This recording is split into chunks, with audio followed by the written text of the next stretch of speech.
तो guys, corona lockdown के चलते कई सारे कोचिंग इंस्टीट्यूट्स कोटा के और ऑल ओवर इंडिया के सब डिजिटल प्लेटफॉर्म पे आ गए हैं। सब लोग आजकल ऑनलाइन कोचिंग दे रहे हैं और ये ऐसे टाइम पे पूरा एक तरह से एक्सप्लोजन टाइप का हो गया कि सभी ने अपना ऑनलाइन प्लेटफॉर्म बना लिया and they have created the registered websites also, और सारा ऑनलाइन पोर्टल के थ्रू वो सब कोचिंग चालू कर दी है। ठीक है, तो ये सब काम इतना जल्दी हो रहा है, ऐसे टाइम में हमारे लिए एज ए स्टूडेंट ये बहुत ज़रूरी है कि वो उसको क्या प्रिकॉशंस लेनी ज़रूरी है, क्योंकि अब उसे ऑनलाइन स्टडी करनी पड़ेगी, सेल्फ स्टडी करनी पड़ेगी।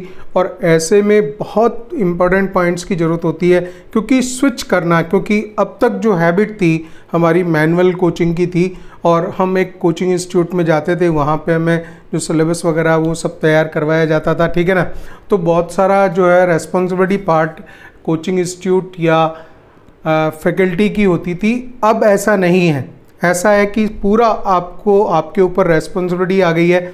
और सब जो कि अचानक जो ऑनलाइन कोचिंग में एक तरह से जो एक्सप्लोजन हुआ है, इस एक्सप्लोजन में हमें प्रिकॉशंस लेने की भी ज़रूरत है। हमें खुद कैसे सेल्फ स्टडी करनी है और किन बातों की प्रिकॉशंस लेने की ज़रूरत है, वो मैं आज आपके साथ में शेयर करूंगा गाइस। सो वही हम देख रहे हैं, this is the self study online for the IIT JEE and I am going to share the important tips for the preparation, right. तो देखिए, इन पॉइंट्स को अगर आप ध्यान रखेंगे तो डेफिनेटली इस बीच में जो सिलेक्शन लेना है, आपको सारी बातें करनी है, पढ़ाई भी करनी है, ठीक है ना, तो उसमें कोई मिस्टेक आपसे नहीं होगी। ठीक है, अगर इन बात, बिकॉज मैं पिछले 3 सालों से इस चीज़ पे काम कर रहा हूँ, ऑनलाइन टीचिंग कर रहा हूँ, तो मुझे मालूम है कि कहाँ कहाँ गलती बच्चे करते हैं या क्या गलती हो सकती है। ठीक है ना, तो देखिए, number 1 point, find your the YouTube. अपना खुद का यूट्यूब चैनल है या पोर्टल है, साइट है या मोबाइल ऐप है,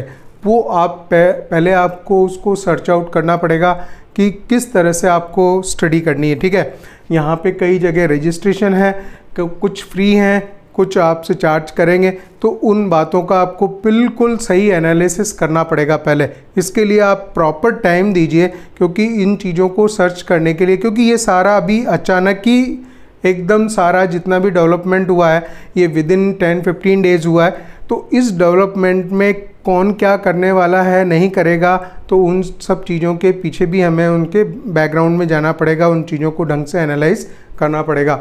सो what you have to analyse the faculty को आप चेक कीजिए कि जो वहाँ पे ऐप पे, पोर्टल पे, साइट पे या यूट्यूब चैनल पे जो फैकल्टी अवेलेबल है, तो उनका जो सब्जेक्ट है, subject properly that is given complete और नॉट, सिलेबस कंप्लीट है या नहीं है, किस तरह की पोजीशन है, या वो आपको रजिस्ट्रेशन करवा के आगे पूरा सिलेबस देने के लिए कमिटमेंट कर रहे हैं, किस तरह से है।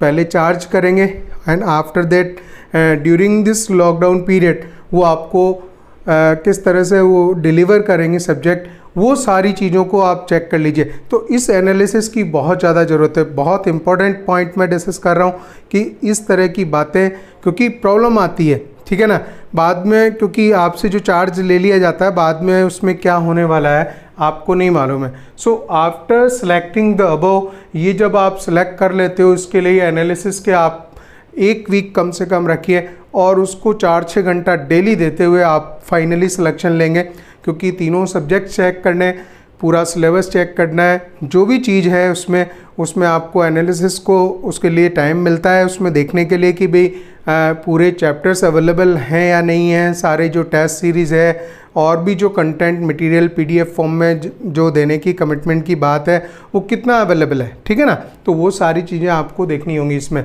और ये जब सेलेक्ट कर लेते हैं आप, तो उसके बाद में आप ऐसा करेंगे, after selecting the about do not change the channel और पोर्टल ऑफन। तो ये भी ध्यान रखिए कि बार बार चेंज न करें, क्योंकि हमारी आदत जैसे मोबाइल में जब हम यूज़ करते हैं तो बहुत जल्दी स्विच करते हैं। ठीक है, और वो हैबिट यहाँ पे ऑनलाइन टीचिंग में, सेल्फ स्टडी में IIT के लिए बहुत ज़्यादा नुकसान करने वाली है, क्योंकि ये ज़रूरी है कि आपको अगर एक बार आपने डिसाइड कर लिया तो फिर आप सिस्टमेटिकली उस पर्टिकुलर फैकल्टी को, सब्जेक्ट को, पोर्टल को यूट्यूब चैनल को फॉलो करें, ठीक है। बार बार अगर स्विच करेंगे, और स्विच आप कर सकते हो within seconds, you can switch it to the another YouTube channel और लाइक दैट, लेकिन उसमें चेंज करने में क्या होगा कि आपका सब्जेक्ट कभी पूरा नहीं हो पाएगा। तो ये बहुत बड़ा डिसएडवांटेज हो सकता है यदि आप डिसिप्लिन नहीं है, सिंसियर नहीं है इस मामले में। आपको अगर अपने चैप्टर को फिनिश करना है अच्छी तरह से, तो आपको ध्यान रखना पड़ेगा कि अब वो टाइम आ गया कि आपको बहुत ज़्यादा सिस्टमेटिक इसमें जाना पड़ेगा, ठीक है ना। तो ये मैं आपको एक चीज़ बहुत मेरी तरफ से ये क्लियर कट एडवाइस है कि जो भी स्टूडेंट इस मामले में सिंसियर नहीं है, सेल्फ डिसिप्लिन नहीं है, वो भारी नुकसान उठा सकते हैं, क्योंकि उनकी आदत है स्विच करने की। कई बार जब बच्चा बोलता है ना कि हमारा 11th पूरा बर्बाद हो गया, तो बर्बाद होने का एक ही रीज़न है कि उसको क्योंकि रेस्पॉन्सिबिलिटी नहीं थी, 11th में कोई उनसे पूछने वाला नहीं था, टीचर ने साफ साफ बोल दिया था कि ठीक है तुम्हारे तो 5 या 6 ही चैप्टर आएंगे, ठीक है। तो ऐसे टाइम में जब उसको ये चीज़ मालूम पड़ जाती है कि जब हमारे कुछ एग्ज़ाम में कोई ख़ास दिक्कत नहीं है, हम लोग पास हो ही जाएंगे, तो वो पूरा 11th अपना बर्बाद कर देते हैं। और 12th में जब आके जब दिक्कत आती है, जब 12th के चैप्टर स्टार्ट होते हैं, तो फिजिक्स, केमिस्ट्री, मैथ तीनों में जब दिक्कत आने लगती है, तो फिर वो स्टूडेंट साफ साफ बोलता है कि मेरा तो 11th बर्बाद हो गया। तो बर्बाद किया किसने? आप ही ने किया, आप डिसिप्लिन नहीं रहे। ये तब की बात है जब मैनुअल कोचिंग थी, ठीक है। यहाँ तो अब जब चूँकि अब सारे ही कोचिंग इंस्टीट्यूट जब ऑनलाइन शिफ्ट हो गए हैं, डिजिटल प्लेटफॉर्म पे शिफ्ट हो गए हैं, तो ऐसे केस में तो और ज़्यादा दिक्कत आएगी उस स्टूडेंट के लिए जो कि सेल्फ डिसिप्लिन नहीं है, जिसमें एक पर्टिकुलर सिंसियरिटी नहीं है, वो या हमेशा प्रेशर में ही पढ़ने का आदी है। उसको कोई ना कोई एक टीचर प्रेशर में रखे, उसको बोले कि कल इतना चैप्टर, इतना जो है ये आपको असाइनमेंट दिया, ये पूरा करके लाएगा, तो ही पूरा करेगा, अदरवाइज़ नहीं करेगा। तो ऐसे स्टूडेंट भारी नुकसान उठाएंगे। उनको IIT JEE की प्रिपरेशन बिल्कुल छोड़ देनी चाहिए। बहुत बड़ा आप एक अपने आप में चेंज लाने के लिए अगर तैयार हैं ऑनलाइन सेल्फ स्टडी के लिए, तो ही आप तैयार हो जाइए, ठीक है ना। इसमें कई अच्छे पढ़ने वाले स्टूडेंट भी जो है इसमें मात खा सकते हैं। उसके पीछे रीज़न उतना ही है कि अब जो है ये सारा सब कुछ अपने ऊपर रेस्पॉन्सिबिलिटी लेनी पड़ेगी कि मैं ऑनलाइन जो है सेल्फ स्टडी करूँगा अपना, ठीक है। तो देखिए यही 4th पॉइंट है, self discipline most important point, right. Sincerity has the top most importance in the self study. अगर आप उन चीज़ों को, चैप्टर्स को ढंग से पूरे लाइन से डेली नहीं पढ़ते हो, उसके बाद प्रैक्टिस आप नहीं करते हो, क्वेश्चंस की प्रैक्टिस और सारी बातें, चैप्टर को जिस तरह से फिनिश करना होता है उस तरह से आप नहीं करते हैं, ठीक है, तो ऑनलाइन में तो कई बच्चों के बहुत सारे नुकसान होने के चांसेस पक्के हैं, क्योंकि उनकी हैबिट है कि वो सारी चीज़ें किसी प्रेशर में ही करते हैं, ठीक है। उनके सामने कोई प्रेशर रहता है कि कल इतना असाइनमेंट करके जाना है, तो फिर वो आगे अगला करेंगे, नहीं तो नहीं करेंगे। अगर टीचर ने नहीं बोला तो वो कुछ नहीं करने वाले, ठीक है। तो ऐसे केस में तो बहुत भारी नुकसान होगा। So you have to be regular in the class. So if you are joining any online class, so in the online class you should be punctual in to that. वो उसको रेगुलर आप join करोगे, complete the chapter in every aspect. उस पूरे chapter को आप किसी भी सब्जेक्ट का है उसको अच्छी तरह से तैयार करो, ठीक है। और उसके बाद में practice the problems and PYQs, previous years questions जो हैं उनकी आप पूरी प्रैक्टिस कीजिए, and if possible make the notes, और उनके नोट्स आप बना लीजिए। क्योंकि इतनी जल्दीबाजी, इतना जो डेवलपमेंट हो रहा है इस लॉकडाउन पीरियड में, तो सभी कोचिंग इंस्टीट्यूट्स ने सबने ठीक है अपना डिसाइड कर लिया, उनको एक फैकल्टी की ज़रूरत है और ऑनलाइन पोर्टल स्टार्ट हो जाएगा, कोई दिक्कत नहीं है। लेकिन स्टूडेंट एंड पे जो सिंसियर नहीं है उसको भारी नुकसान होने वाला है। उसको लगेगा भी कि मैं पढ़ रहा हूँ, मैं सारा सब्जेक्ट पढ़ रहा हूँ डेली, वो बैठ भी जाएगा, ठीक है। लेकिन बिकॉज उसके साथ ही साथ वो प्रैक्टिस अगर नहीं कर रहा है, चैप्टर को उसको प्रॉपर वे में फिनिश नहीं कर रहा है, तो ये कोई आपको देखने नहीं आ रहा है यहाँ पे, ठीक है ना। तो जो मैनुअली जो वॉच कीपिंग होती थी टीचर की, वो सारी अब वो सारा पार्ट डिलीट हो जाएगा जब आप ऑनलाइन सेल्फ स्टडी करते हो तो, और वो आपको बहुत ज़्यादा नुकसान करने वाला है, ठीक है ना। So do not watch mathematics को कुछ बच्चे जो है, मैं जैसे मैथ सब्जेक्ट डिस्कस करता हूँ, ठीक है, मैं देखता हूँ कि बच्चे मैथ्स को खाली वॉच करते हैं, खाली अपने मोबाइल से उसको देखते हैं कि ठीक है टीचर ने क्वेश्चन सॉल्व कर दिया, दैट्स ऑल राइट। तो वो सब नहीं चलने वाला है गाइस, आपको सेल्फ प्रैक्टिस करनी पड़ेगी, that minimise the silly mistakes and you have to minimise the calculation mistakes, you have to practice the questions की प्रैक्टिस बहुत ज़रूरी है। बहुत ज़्यादा ध्यान रखने वाली बातें बता रहा हूँ मैं। अगर इन चीज़ों को फॉलो नहीं किया तो आपको लगेगा आप पढ़ाई कर रहे हैं, लेकिन अल्टीमेटली आप बहुत बड़ा नुकसान बाद में उठाएंगे, आपका भारी नुकसान होने वाला है अगर आप इन बातों को ध्यान में नहीं रखते हैं, ठीक है ना। और जो साथ में नोट्स, पीडीएफ, दूसरी चीज़ें हैं, ये कुछ वेबसाइट्स हैं, मैं एक दो जानता हूँ, बाकी आप बच्चे इस मामले में बहुत ज़्यादा जानकार हैं। जेई मेन गुरु है, JEE-main.guru है, जिक्स सोलंकी है, ठीक है। ये ऐसी वेबसाइट्स हैं जहाँ पे पीडीएफ फॉर्म में मटेरियल कंटेंट बहुत सारा रखा है। लेकिन फिर मेरा एक इंस्ट्रक्शन है कि गाइज़ आप मत ज़्यादा कलेक्ट कर लेना चीज़ों को। बहुत सारा कलेक्शन अगर कर लिया, सॉफ्ट कॉपी आपके पास में सब चीज़ों की आ गई, तो यकीन मानिए कि बहुत मुश्किल होता है कि उसको आप प्रॉपरली जो है पूरा सॉल्व करोगे, ठीक है ना।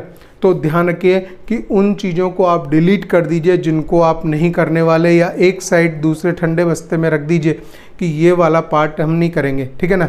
और सिलेक्शन कर लीजिए कि ये वाला मटेरियल इसका हम लेंगे, नोट्स हम इसके लेंगे, पीडीएफ इनकी फॉलो करेंगे। जो दूसरे प्रैक्टिस मटेरियल है वो भी अगर आपके पास में है तो वो आप कौन सा यूज़ करोगे, तो उसका भी एक सर्टेन जो है वो डिसाइड कीजिए कि इतना ही पार्ट हम करने वाले हैं, ठीक है ना। आप उठा के सारा मटेरियल इकट्ठा तो कर सकते हो, लेकिन सारा आप एक साथ सॉल्व नहीं कर सकते, आपके पास नहीं तो टाइम होगा। और उसके जब आप नहीं करते हैं तो जो फ्रस्ट्रेशन डेवलप होती है कि बच्चे जब पूरे साल एक ही बात को पूछा करते हैं कि कौन सी बुक अच्छी है, ठीक है, उसको सबसे अच्छी बुक भी अगर रिकमेंड कर देते हैं हम लोग तो भी बोलता है कि क्या वो अच्छी है। और क्योंकि वो देख रहा है कि एक दूसरा बच्चा जो है दूसरी बुक को लेके और उसकी रैंकिंग अच्छी आ रही है, उसके मार्क्स अच्छे आ रहे हैं, उसको साफ ही दिख रहा है कि वो बच्चा शार्प है उससे। तो जब वो कंपेयर कराता है तो वो उससे एक क्वेश्चन पूछता है, वो ये नहीं पूछता है कि मेरे वर्किंग में मेरी पढ़ाई में क्या कमी है, वो क्या पूछता है कि तुम कौन सी बुक फॉलो करते हो। तो वो बता देता है कि मैं ये बुक फॉलो करता हूँ, तो तुरंत उसको अपनी मिस्टेक नहीं दिखाई दे रही, उसको क्या दिखाई दे रहा है कि ये बुक की कमी है, बुक में प्रॉब्लम है शायद, है ना, मेरी बुक में प्रॉब्लम है। बुक में प्रॉब्लम नहीं है, सारी बुक परफेक्ट है, 100% सारी सही है मेरे हिसाब से, ठीक है। लेकिन हम गलती में जहाँ पे होते हैं हमारी तरफ हमें फिंगर उठाना चाहिए कि हमें याद रखना चाहिए कि हमने उसका कितना पार्ट सॉल्व किया, उसको पूरा सॉल्व नहीं करते हैं। और बाद में हम लोग सोचते हैं कि हमने मतलब वो दूसरा जब कंपैरिजन में बात करते हैं, एक बच्चे दूसरे बच्चे से बात करता है तो उससे बुक के बारे में पूछता है क्योंकि उसके मार्क्स अच्छे आ रहे होते हैं, ठीक है। सो डेफिनेटली ये कुछ चीज़ें हैं, क्राइटेरियाज हैं। एक बहुत ही इस समय में होशियारी से, चालाकी से काम करने का टाइम आ गया, क्योंकि सब एक तरह से एक्सप्लोजन वाली पोजीशन आ रही है, सब ऑनलाइन पे आ गए, धमक के एकदम प्लेटफॉर्म सबने बना दिए हैं धड़ाक से, ठीक है ना। सब रजिस्ट्रेशन करके और अब पढ़ाई चालू करने वाला है, पढ़ाई कराने वाले हैं, ठीक है। ऐसे टाइम में हमें एक वीक पूरा इस बात के लिए देना चाहिए, एनालाइज करना चाहिए कि ये सब जो चीज़ें चल रही हैं इनमें मेरे लिए क्या ठीक रहेगा, क्या चीज़ वहाँ पे अवेलेबल है और क्या चीज़ मुझे मिल पाएगी, कितना पार्ट कंटेंट अवेलेबल है। आप मेरा चैनल है maths card by BPS Chauhan, वहाँ पे 95% सिलेबस IIT JEE का कंप्लीट आपको अवेलेबल है। आप उसको एक बार चेक कीजिए, चेक करेंगे तो आपको सारे चैप्टर्स सिस्टमेटिक फॉर्म में, क्योंकि मैं पिछले लास्ट 3 ईयर्स से इस लाइन में लगा हुआ हूँ और मैंने जितना भी अपना चैनल डेवलप किया तो उस पर सारा कंटेंट अवेलेबल है, राइट। बच्चे जैसे ही चैप्टर खोलेंगे, प्लेलिस्ट आप चेक करेंगे, प्लेलिस्ट के बाद में आप चैप्टर्स में एंटर कीजिए तो आपको पार्ट वाइज मिल जाएंगे। And 95% these chapters and the parts are the public, only 4 to 5% parts are now the private। और वो भी खाली एक मुझे मेरा एक जो रनिंग एक्सपेंसेस है, इस पूरे सिस्टम को डेवलप करने में जो मेरे एक्सपेंसेस आए हैं उसको मैं विद्याकुल.com है, उसके थ्रू मेरे पूरे कंप्लीट जो सिलेबस सेल कर रहा हूँ। तो अगर आपको वो चीज़ लेना है so you go to the vidyakul.com और वहाँ से आप सारा कंटेंट परचेज कर सकते हैं। सो खालिस आपको जितने वीडियोस हैं IIT JEE के कंप्लीट, तो वो सब आपको वहाँ पे मिल जाएंगे। जो आपको 5% जो कमी रहती है वो 5% भी मेरा ये कहना है कि जो बच्चे पे कर सकते हैं वो कर लें, अदरवाइज़ 95% अगर मैं अपनी तरफ से दे रहा हूँ तो वो भी कुछ कम नहीं है, ठीक है। सो उसको आप कवर कर सकते हैं। 5% अगर आपको लगता है कुछ कमी है, मेरी तरफ से वो कमी नहीं है, लेकिन उसमें ये भी है कि मैं ये भी चाहता हूँ कि मुझे किसी तरह से अर्निंग हो, तो मैंने उसको कुछ पार्ट को स्लाइटली प्राइवेट किया हुआ है, that you can complete bye purchasing the videos from the vidyakul.com। ठीक है गाइस। सो मेरा कहना यह है कि इन बातों को जो प्रिकॉशंस मैंने बताई हैं उनको अगर आप ध्यान रखते हैं so definitely you are going to benefit you, and otherwise this changing mode जो चेंज हुआ है, ये आपको मैनुअल कोचिंग से जो ऑनलाइन कोचिंग में आना पड़ रहा है और सेल्फ स्टडी करनी पड़ेगी ऑनलाइन, राइट। सो ये आपको बहुत ज़्यादा हार्म कर सकती है और इसी साल आपको बहुत गलत रिजल्ट देखने को मिल सकते हैं अगर आपने इन प्रिकॉशंस को सही से फॉलो नहीं किया। सो मैं अपनी विश ये है कि मैं चाहता हूँ कि आप इन सब बातों को ध्यान से समझें, क्योंकि ये प्रॉब्लम्स जितनी भी पॉइंट्स मैंने लिखे हैं ये आपके लिए इम्पोर्टेंस रखते हैं और इनको प्रॉपरली नहीं फॉलो करने पर आपको नुकसान हो सकता है। Okay guys.